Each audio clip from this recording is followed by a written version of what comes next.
Good evening. Welcome to Sports Weekend on I-24 News. Live from the Jaffa Port, I'm Mirav Savil. Coming up on the show today, is Bayern Munich having the best season, even better than last year's? What Barcelona's loss means for their title hopes, a look back at the first week of the Oscar Pistorius trial, and all the rumors surrounding the New York Knicks, which could happen and which should happen. Joining me for the show today are I-24 News sports analyst Jonathan Regev and Danny Swibel, and our Twitter extraordinaire Michal Divon. Hi, guys. Hi, good evening. And we kick it off with the Bundesliga.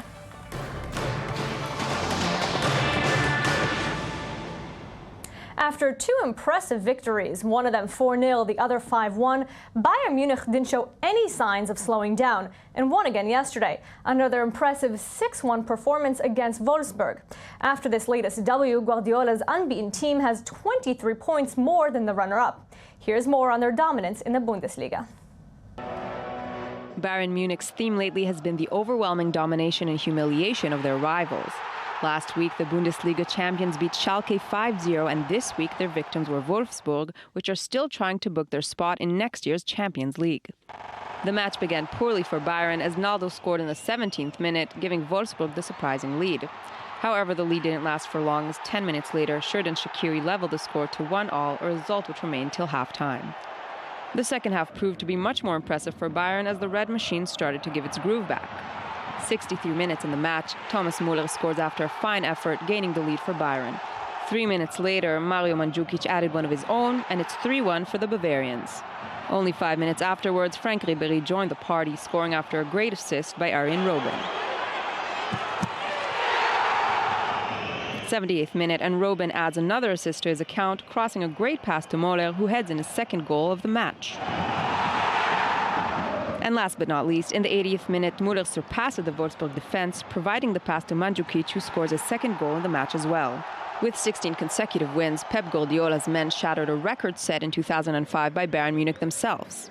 After 5 straight losses in domestic and European competitions, Bayer Leverkusen managed to squeeze a 1-1 draw with Hanover. Leverkusen scored first in the 28th minute thanks to Gonzalo Castro's goal, but 2 minutes later, Hanover equalized with an incredible 30-meter goal by Andre Hoffmann. Leverkusen will turn to Champions League action later this week, facing Paris Saint-Germain. Jonathan, I'm coming right to you. Before we get to the top and flop, I do want to talk about Bayern Munich like we've done so many times before. 16 wins in a row. We just heard that. Last year, they won the Champions League. They won the Bundesliga championship. They won the German Cup. But with all they've accomplished this season, is it even better than last? You know, we choose a top and flop every week. I could easily choose Bayern Munich every week. I'm just bored of choosing them again and again, but they give me reasons to do it again. And yet we're still talking about them. Yes, we are. So far, this season is better than last season. Many people ask when Pep Guardiola comes in, and for you, Penkis, will they get better? Well, they do. We're seeing that. They practically won the Bundesliga. They hold a 20-point lead over Dortmund. They won it. They're in the semifinal of the German Cup. The big question is about Champions League. Will this season be as good as last season or even better? Only if they win the Champions League. If they don't, you'll always remember, last year they won the Champions League, this year they don't. And this year, even if they have the 16 wins in a row, it's not all 3 championships. The question will be the champ. If they win the Champions League, then yes, you can definitely say this season is better. And they're tough challenges. Real Madrid is there, Barcelona is there. It's not going to be easy. Paris Saint-Germain.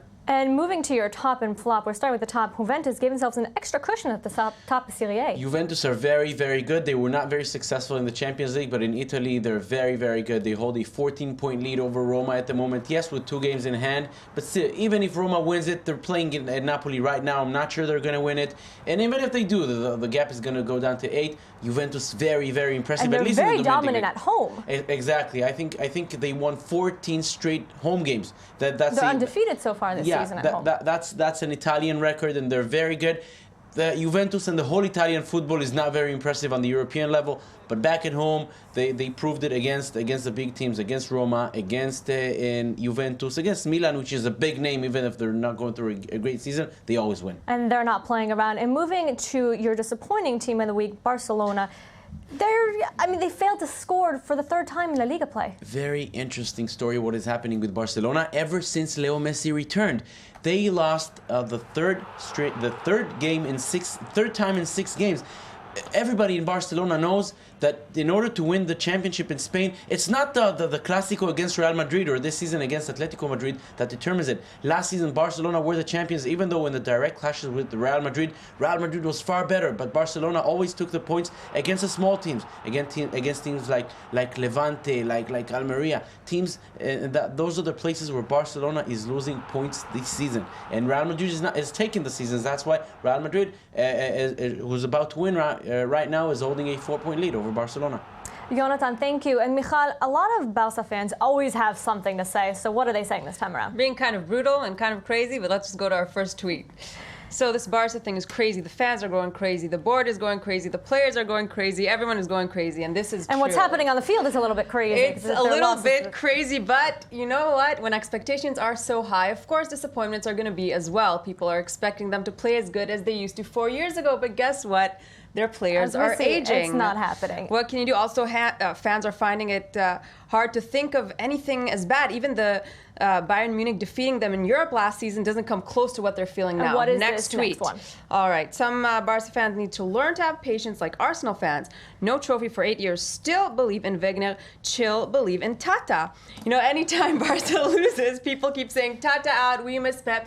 But you need some patience. You need some loyalty. Panic mode. It's straight to panic mode. And you know, you have to give them a little bit more support. You know, I think that would definitely be necessary this time around with the fans.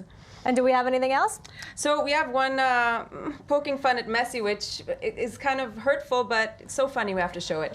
Lionel Messi has found a new part-time job. Congratulations. So he didn't score in this last game, and maybe it's because he's a little tired from his part-time job on the side. Well, I don't know if it's that, but Jonathan said since he came back, things have been looking different. Either it's the part-time job or he needs to find one now. Michal, thank you very much.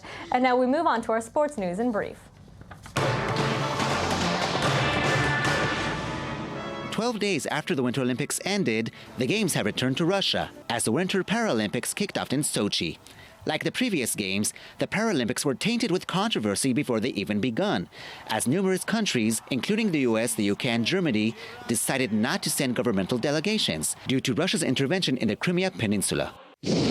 Off to the World Indoor Championships in Sopot, Poland, Mauro da Silva retained his long jump title with style. The Brazilian won with 8:28 meters effort, just 3 centimeters shy from his personal best. The 60-meter sprint final, however, was much more surprising, as Britain's Richard Kilty won with a photo finish, setting a personal best time of 6 meters and 49 centimeters, leaving American Marvin Bracey behind. And we'll finish with the BNP Paribas Open at Indian Wells, as Rafael Nadal was almost upset in the second round. The veteran Czech Radek Stepanek was not intimidated by the world number 1, and he beat Nadal easily 6-2 in the first set. The Spaniard was not going to lose without a fight, and Nadal eventually prevailed, winning the next 2 sets, 6-4 and 7-5, advancing to the third round. A week into the Oscar Pistorius trial, we've heard testimony from neighbors and ex-girlfriends. We saw Pistorius become very emotional after remaining stoic over the last year since the shooting. And we've gotten a good sense of both the prosecution and the defense's strategy. Jonathan, after week 1 of 6, what have we learned so far? Where's this going? Who's winning, prosecution or the defense? Again, you look at the testimonies, and it seems to be going the prosecution's way. We've heard a testimony over the weekend, the past couple of days, of one of the guards that was in charge of protecting the estate where Pistorius lives. He says he talked to Oscar Pistorius 10 minutes after he allegedly killed a burglar inside his home. That's what he said. And he said, security, everything is okay. Everything's fine. If you Nothing think there's happened. a burglar in your house, if you Then killed you just a shot burglar in through your a house, door. You're you gonna don't tell say, somebody. security, everything's okay, go back to sleep. It's 3 a.m., you're probably tired. So if you judge according to that, then it should go along the prosecution's way. But let's remember, this is a famous athlete, a South African hero, a global hero. We heard people are just going into the courtroom, just trying to see their hero, flesh and bone. They want to see him. So when celebrities are involved, big time shots, athletes, you never know where it's going to end. And Danny, we've also learned a little bit more about Pistorius' personality. We heard he had ex-girlfriends that he argued with a lot, that he let the friend take a blame for firing a gun in a restaurant and laugh when he fired a gun through the roof. If there wasn't this murder trial and all this stuff and information came out about him, would fans react the same way? See, this is the interesting thing. Actually, Jonathan and I have talked about this, that fans have a really short memory with certain things. They'll remember if, you treat the fan rudely and don't give him an autograph. But they'll as forget. As long as he did well on the track, that's right. all that matters. It's crazy. Just do good on the track. Outside, you do It doesn't whatever matter. you want. Yeah, they'll forget a rape charge, they'll forget murder charges, womanizing charges, drunk driving charges. People will surprisingly forget those things, but then certain things people remember. These things people aren't even. And us in the media, obviously, we're following this case and we're outraged, and we were looking for a conviction. And a lot of people saying he did it. There was a teenager who walked into the courtroom and stood next to Pistorius and was so excited he just wanted to take a selfie with him. So for all these young fans who still see this hero, is this case even matter? As far as that teenager is concerned, he doesn't care if he murdered her or he killed her by mistake. He wants to take the selfie with Oscar Pistorius, the hero. Not even the hero, but the man on trial. The man on trial. This is when people take the sport way too seriously and they're thinking about that more than what's going on in real life. I mean, obviously, I'm a diehard sports fan, but then there was really more important things in life. You have to know where to draw the line. A little bit, yeah. And fans sometimes miss that, as you see with these young fans who are standing next to Oscar Pistorius, and it's still so exciting. He's the Paralympic and Olympic hero. And Michal, what are these fans saying online about the Pistorius case? Guilty, not guilty. All right, our first tweet says he was the best runner in the world. Now he's the best killer in the world. This guy just wrapped up the case. Well, at least he's the best, right? But no, all jokes aside, this is a very high-profile case, and this could jeopardize his chances of getting a fair trial. He's being compared to O.J. Simpson, and as you all remember, O.J. Simpson, everyone thought he's guilty from day one, and it seems like it's the same thing with Pistorius. But you saw the O.J., the Times cover that made him look guilty, and we're kind of getting that same sense around Pistorius the same feel, well. and everyone's making the same comparison. So will he get a fair trial because he's high profile, or will that actually work to his disadvantage? Next one. Oscar Pistorius had everything going for him and was so successful. Why would he go and throw that all away on purpose? Why do people kill, I guess that's a rhetorical question. He's admitted pulling the trigger. So right now, what the trial is looking at is the intention. Was the intention there? And since there are no eyewitnesses, is it his charisma that's going to, And as Jonathan and Danny already said, athletes tend to, lose the spotlight a lot and fall from grace. Most of them get back up, but we still don't know if it's going to happen this time around for Oscar Pistorius. And, well, when it's murder, you probably won't be able to get back on. Even though there are some, if you look at the NFL in the United States, there are some who have been accused of murder, and unfortunately, we don't know if they got away with it, but we're still on the field after that. Michal, thank you very much. Thank you. And we now head into the paint for some NBA analysis.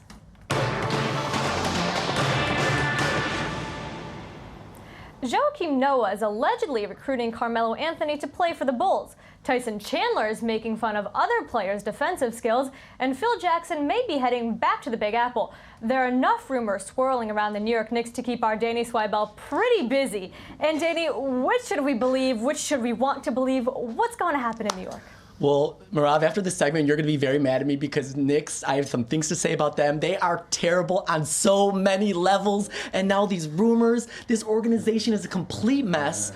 First of all, losing Carmelo Anthony or not, whether... Which they haven't done yet. Carmelo isn't going anywhere yet. Even Joakim Noah has come out and said, I didn't really say that. But who knows what they say on the quarter All-Star break. I like to think he's coming to my Bulls. That would be the dream. But we won't get into that now. The Knicks have now won a championship for 31 years.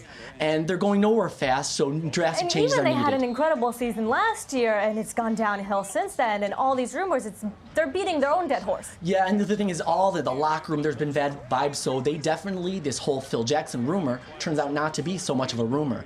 And how beneficial can that be for the Knicks? Phil Jackson right now is talking not to coach the team because of his age. He doesn't want to come back and coach. He wants to be in the front office. He wants to have the keys to the castle. He wants full control. He wants to have full autonomy. He wants to be able to run this team into a new direction. And how much can that help them? This would be a big difference, and the thing is, it wouldn't lose fans. It would perhaps, one of the most important things is keep Carmelo Anthony on the team. And possibly bring other recruits or make other free agents want to come to New York. That's correct, and it would take a little pressure off the ownership. Right now, James Dolan is not in an uncomfortable position. People want answers. This is the Knicks after all. And fans are even thinking of boycotting or protesting against them. And moving on from the mess that is the Knickerbockers right now, the Pacers have a mess of their own right now. They've lost 3 in a row.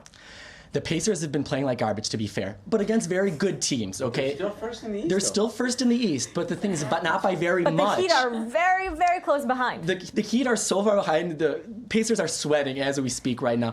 Okay, this was the worst loss of the season, losing to Houston. The defense has a lot of holes, a lot of turnovers. They're not scoring as And much there as... was reportedly an impromptu team meeting after this loss to the Rockets. They had to have this meeting because the Heat are on their tails. And the thing is, they cannot lose this first seed. If they lose this first seed, they don't get home court advantage. They don't get home court advantage when it comes to playoff time with the Heat. Instead of Game 7, getting a Heat victory, maybe if it's in Indiana this year, then Indiana can prevail. So they need this. They need this for more reasons. So that We last did. We season, saw it last the season. Heat took Exactly. that Game Pacers 7. versus the Heat. And home court advantage means everything It's in the NBA. everything. And so the thing is, the Pacers are getting demoralized. The thing is, they've been playing so hard and doing so well, and the Heat have been kind of, blasé about it. So they want to be number one. Danny Swibel, thank you very much. And unfortunately, that's all the time we have today. But for all the latest sports news, you can find us online, i24news.tv, our Facebook page, or our Twitter page. And we'd always love to hear from you on our Twitter at i24news sports. For all of us here on Sports Weekend, I'm Mirav Savir. Thank you for watching, and don't forget to join us again next Sunday for all the latest sports information.